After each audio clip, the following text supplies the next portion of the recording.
ऐसी जगह अपनी एनर्जी आप लगाइए कि वो उसका कुछ सकारात्मक आपको मतलब उसका परिणाम मिल सके। तो 23 में आप ऐसा क्या करेंगे, कुछ चीज़ों पर ध्यान दीजिएगा। मैं भी वही करने वाली हूँ, अपनी ही चीज़ें मैं आपको बताती हूँ, ठीक है।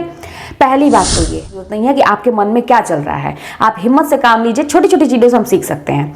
मैं वहाँ पे गई, फ्लाइट में बैठ गई, मन में घबराहट तो थी कि भाई अभी तक तो गोरखपुर से आराम से मैं बैठ गई हूँ, जब वहाँ उतरूंगी तब तो बड़ी दिक्कत होने वाली है। बस मैंने लेकिन उसको जाहिर की इसमें मुझे क्या करना है, आप लोग क्या करेंगे, कैसे क्या करेंगे कि ये साल आपका मतलब। हेलो एवरीवन, कैसे हैं आप सभी? आशा करते हो अच्छे होंगे और मन लगा के पढ़ाई कर रहे होंगे। तो सबसे पहले आप सभी को नव वर्ष की हार्दिक शुभकामनाएं। ईश्वर करें कि आप सभी जो कुछ भी सोचे हो, जो आपके मन में इच्छा हो, सारी चीजें इस साल पूरी हो जाए। आपको वो सारी चीजें मिले जिसके आप काबिल हो, जिसके लिए आप मेहनत कर रहे हैं, लगातार प्रयास कर रहे हैं। और आप इसी प्रण के साथ इस साल की शुरुआत करिएगा कि इस पूरे साल को, इस नए साल को हमें बिताना नहीं है, बल्कि हमें इसे जीना है, अच्छे से जीना है, अपनी सारी इच्छाएं पूरी करनी है। हमें कुछ ऐसा करना है कि जो ये पूरा साल जो है ना एक यादगार बन जाए। तो इस प्रण के साथ शुरुआत करिए। आज पहली तारीख है और आगे भी इसी तरह से शुरुआत करिए। हालांकि इस विषय में नए साल के ऊपर तो मैंने एक हफ्ता पहले ही एक वीडियो बनाया था कि अपना माइंड आप कैसे प्रिपेयर करेंगे कि आने वाले नव वर्ष से ही आप शुरू कर दें। लेकिन ठीक है, अगर आपने आज से भी ये सोचा है तो आज से ही शुरू कर सकते हैं। तो बात मैं करूंगी ये ना, इस पूरी वीडियो में आप बने रहिएगा। मैं ये बात करूंगी 2022 में मैंने क्या क्या किया, क्या क्या गलतियां की, क्या क्या अच्छे काम किए और आने वाले समय में क्या करूंगी, क्या करना चाहिए, कैसे अब आप जो है ना अपने आने वाले समय को एक ऐसा समय बना लीजिए जिससे यादगार भी हो जाए और हम अपने लिए कुछ कर पाए। ऐसे ही नहीं कि हर साल बीतता जा रहा है और हम कुछ नहीं कर पा रहे हैं, वहीं के वहीं हैं। हम भी समय के साथ साथ हम भी आगे बढ़े, अपने आप को अपने पर्सनालिटी में मतलब डेवलप करें, अपने पर्सनालिटी को आगे बढ़ें, ताकि हम अपने मतलब संतोषजनक ऐसा रहे कि हमने चलो हमें संतोष है कि हाँ ठीक है, हम अपना काम अच्छे से कर रहे हैं, परिवार के लिए अच्छा काम कर रहे हैं। तो वही सारी चीज़ें थी। आज छुट्टी भी थी और मैं बैठी थी, सुबह सुबह सबके मैसेज भी आ रहे थे, कॉल भी आ रहे थे। तो मैं बैठ के यही सोच रही थी कि चलो बड़ा अच्छा है कि आज नया साल भी है, खुशी तो है ही, एक नया साल के नाम पर ही खुशी होती है। और मैं ये सोच रही थी कि 2022 में मैंने क्या किया, मतलब ऐसा कुछ किया क्या कि मैं याद कर पाऊँ। जैसे 2021 मेरे लिए यादगार बन गया था कि मेरी जॉब लग गई थी। लास्ट आते आते मैंने तैयारी की जम के, और लास्ट मतलब साल में आप खुद सोचिए कि आप 12 महीने होते हैं, आप 10 महीने मेहनत कर रहे हैं लगातार, और लास्ट मोमेंट में जब कोई उम्मीद ना रहे, 12 महीना आ रहा है, लास्ट का 12वां महीना आ रहा है, तो आपको वहाँ पे सफलता मिल जा रही है। तो इससे अच्छा क्या होगा। तो यही हुआ था, लास्ट मोमेंट में हम लोग की जॉब लग गई थी और वो तो अच्छा था, यादगार था कि 2022 में मैंने क्या किया। तो मैं आज यही सोच रही थी, तो मैंने सोचा कि मैंने भी इस साल को भी मैंने ऐसे ही थोड़ी नहीं बिताया है भाई। जब जॉब लग गई है, सक्सेस मिल गया है, तो फिर इसको मतलब ये नहीं कह सकते कि ऐसे ही निकल गया। ये क्या हुआ था, जनवरी फरवरी मतलब खुशी तो इतनी ज्यादा थी। आप समझ सकते हैं कि जब आप सफल हो जाएंगे ना, आप जिस दिन भी आप मतलब एक कल्पना भी करके देख लीजिए कि जब आप सफल हो जाएंगे लाइफ में, लगेगा कि अब चलो ठीक है, मैंने जो सोचा था मैंने किया और अब मेरी लाइफ सिक्योर है और अब मुझे कोई टेंशन नहीं है। तो आप देखेंगे ना कि ये खुशी बड़ी दिन तक चलती है। जनवरी फरवरी ऐसे ही चला, मार्च अप्रैल में बच्चों के साथ बच्चों का एग्जाम हुआ बोर्ड का, फिर उसका कॉपी के मूल्यांकन मतलब होने लगा।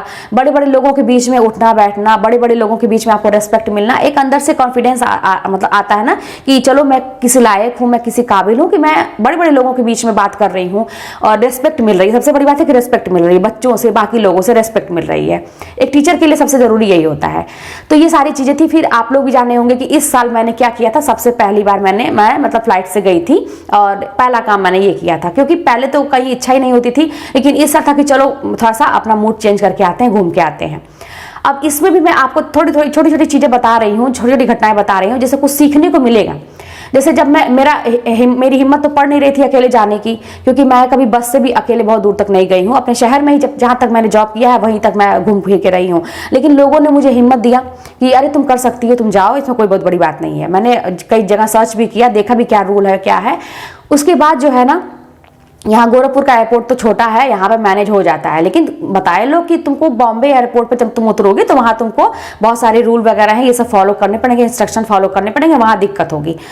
अब मन में तो घबराहट थी। हाँ, मैं आपको ये चीज़ इसलिए बता रही हूँ ना, कि देखिए ये सारी सिचुएशन लाइफ में हमेशा होती है, पढ़ाई से संबंधित तो होती है, बाकी भी जगह होती है। आपको कैसे मैनेज करना है, आपको किसी को भी दिखाने की जरूरत नहीं है कि आपके मन में क्या चल रहा है। आप हिम्मत से काम लीजिए, छोटी छोटी चीज़ों से हम सीख सकते हैं। मैं वहाँ पे गई, फ्लाइट में बैठ गई, मन में घबराहट तो थी कि भाई अभी तक तो गोरखपुर से आराम से मैं बैठ गई हूँ, जब वहाँ उतरूंगी तब तो बड़ी दिक्कत होने वाली है। बस मैंने, लेकिन उसको जाहिर किसी से करना नहीं था, क्योंकि मेरे साथ एक छोटा बच्चा था, मतलब मेरा बेटा था। अगर मैं टेंशन में रहूंगी तो वो क्या करेगा फिर, तो अपनी हिम्मत बना के रखनी थी। बगल वाले जो थे, मैंने मन में सोचा कि ठीक है बाकी लोग भी तो हैं। बस मैंने क्या किया, थोड़ा सा टेक्निक देखिए यही लगाना पड़ता है पढ़ाई के लिए भी, हर जगह भी। बस जब सारे लोग उतर रहे थे, बस जो मेरे बगल में बैठे हुए थे, मैं बस उन्हीं को फॉलो कर रही थी कि वो उतरेंगे तो पहला काम तो बैग लेने जाएंगे ही। बस मैं उन्हीं को फॉलो करते करते मैंने देखा कि वो किस तरह से ले रहे हैं, क्या कर रहे हैं। लोग बाकी ट्रॉली लेके आ रहे हैं, उस पर रख रहे हैं। मैं ये भी नहीं जानती थी कि कैसे, सब कुछ देख देख के। उसके बाद से मैं निकल के आ गई, मतलब अच्छे से पहुंच गई। तो एक अंदर से और लगा कि अरे मैं कर सकती हूँ, और उसके बाद से कोई दिक्कत नहीं है। तो देखिए ये कहने का मतलब है ना कि लाइफ में बहुत सारी सिचुएशन ऐसी आएगी कि जब आपको अंदर से घबराहट होगी, अंदर से बहुत सारी चीजें होंगी, लेकिन आपको दूसरों को नहीं जताना है, आपको करके दिखाना। किसी भी तरीके से कोई टेक्निक लगाइए। पढ़ाई भी कभी कभी ऐसी है कि जब हमें लगता है कि हमारे हाथ से निकल रही है, आउट ऑफ कंट्रोल हो रही है, अब मुझसे नहीं हो पाएगा, लेकिन आपको ये चीजें दूसरों को बताने की जरूरत नहीं है। अपने मन में सोचिए कि आप कैसे करेंगे, ठीक है। तो ये सारी चीजें थी। 22 ऐसे हुआ, फिर आने के बाद भी खुशी ही थी कि फिर जाना है 23 में और 22 में, फिर लास्ट में भी जाना है। मेरा ऐसे ही चला, और मैंने जानबूझ के भी अपने आप को रिलैक्स रखा, क्योंकि मैं बहुत लगातार, मतलब 1-2 साल से समझिए कि मेरा भाग दौड़ में ही चल रहा था। मतलब बहुत मेंटली, मतलब अपने ऊपर मैं प्रेशर लेके पढ़ाई कर रही थी, मतलब जी जान लगाया था मैंने। तो मुझे रिलैक्स चाहिए था, तो मैंने एक मतलब एकदम अच्छे से रिलैक्स माइंड से मैंने 2022 अपना बिताया है, और बहुत ही अच्छे से। कहीं से मुझे ऐसा नहीं है कि मैंने कुछ गलत किया है, मुझे बहुत, हाँ, लेकिन मैंने प्लान कर लिया था कि 23 में मुझे क्या क्या करना है। क्योंकि नई नई जॉब थी, तो मैंने कोई फॉर्म भी नहीं डाला था, एंजॉय ही चल रहा था। अभी मैं एंजॉय कर रही थी अपने, मतलब जॉब का और अपनी जिंदगी का कहिए, क्योंकि हम लोग भाग दौड़ में और अब इसमें टाइम नहीं मिल पाता अपने लिए। तो यही सारी चीजें थी। 23 में मुझे क्या करना है, आप लोग क्या करेंगे, कैसे क्या करेंगे कि ये साल आपका, मतलब ज्यादा, मतलब ऐसा एफर्ट भी न लगाइए कि वो किसी काम का ना हो। ऐसी जगह अपनी एनर्जी आप लगाइए कि वो उसका कुछ सकारात्मक आपको, मतलब उसका परिणाम मिल सके। तो 23 में आप ऐसा क्या करेंगे, कुछ चीज़ों पर ध्यान दीजिएगा। मैं भी वही करने वाली हूँ, अपनी ही चीज़ें मैं आपको बताती हूँ, ठीक है। पहली बात तो ये है कि आपका एक उद्देश्य होना चाहिए, ठीक है। उद्देश्य आप हमेशा रखिएगा कि आपको 23 में क्या करना है। फिलहाल आपका उद्देश्य, आप कोई भी चीज़ का फॉर्म भरे हैं, क्योंकि मैं यहाँ पढ़ाई से रिलेटेड बातें करती हूँ, लाइफ से भी रिलेटेड बातें करती हूँ, ठीक है। आपका एक उद्देश्य होना चाहिए कि आपको करना क्या है किसी भी क्षेत्र में। मान लीजिए आप जैसे कहीं बाहर निकलते हैं, आप खुद सोचिए कि ऑटो वाले से आप कहेंगे कि हमको जाना है भाई, वो पूछेगा आपको कहाँ जाना है, आप जाहिर सी बात है उसको बताएंगे कि मुझे यहाँ जाना है। अगर आप नहीं बताएंगे तो वो कहीं भी नहीं लेके जा पाएगा, या लेके जाएगा तो इधर उधर भटकाएगा। तो इसीलिए आपको करना क्या है, पहले आपको ये डिसाइड कर लेना है पहले से ही, ठीक है। आपका एक गोल, मतलब लिख लीजिए उसको कहीं बड़े बड़े। बहुत सारे लोगों को आप देखते होंगे ना कि स्टडी टेबल के सामने चिपका देते हैं कि आपका गोल क्या है, ठीक है। तो इस साल आपको क्या क्रैक करना है, क्या निकालना है, क्या पढ़ना है, मतलब कौन सी परीक्षा आपको निकालनी है, ये सारी चीजें आप डिसाइड कर लीजिए क्या आपका लक्ष्य है। दूसरी चीज ये होनी चाहिए कि अगर आपने गोल निर्धारण कर लिया, अब मान लीजिए जैसे आपका ऑटो का ही मैंने एक एग्जांपल दिया कि आपने उससे बताया कि भाई मुझे यहाँ पे जाना है, आपने बता दिया कि मेरा लक्ष्य वो है, आप वहाँ पे बैठ गए, ठीक है। तो एक चीज आप जान लीजिए कि आप एक साथ कई चीजों की तैयारी ना करें। मैं बार बार कह रही हूँ कि एक साथ तैयारी उसी की करें, बार बार मैं कहती हूँ, जिसका सिलेबस सेम हो और आपको कम ही आपको मेहनत करना पड़े। एक चीज पे आपका ज्यादा फोकस होना चाहिए। ये नहीं कि मैं ये भी कर लूंगा, ये भी कर लूंगा, ये भी कर लूंगा, अरे ये नहीं तो ये कर लूंगा। जब दिमाग में आप कई चीजों को लेके चलेंगे ना तो कहीं भी सफल नहीं होंगे। क्योंकि आप भी सोचिए कि आप एक बार में, क्या होता है कि आप एक बार में एक ही मतलब चीज से, सवारी से आप यात्रा कर सकते हैं। ऑटो में बैठेंगे तो एक बार में एक ही ऑटो में बैठेंगे ना, दो ऑटो में आप नहीं बैठ सकते।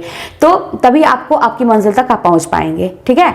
तो कहने का मतलब है कि जिसका सिलेबस सेम लगता है आपको कि हाँ मैं इसके साथ साथ इसको भी मैं थोड़ा थोड़ा देख सकती हूँ या देख सकता हूँ, वो करिए। अब ये नहीं कि एकदम डिफरेंट हो, अब एकदम चीजें डिफरेंट हो, तो वहां पे आप जब करेंगे ना, वहीं पे आपका मतलब चीज, आप वहां पे सफल नहीं होंगे।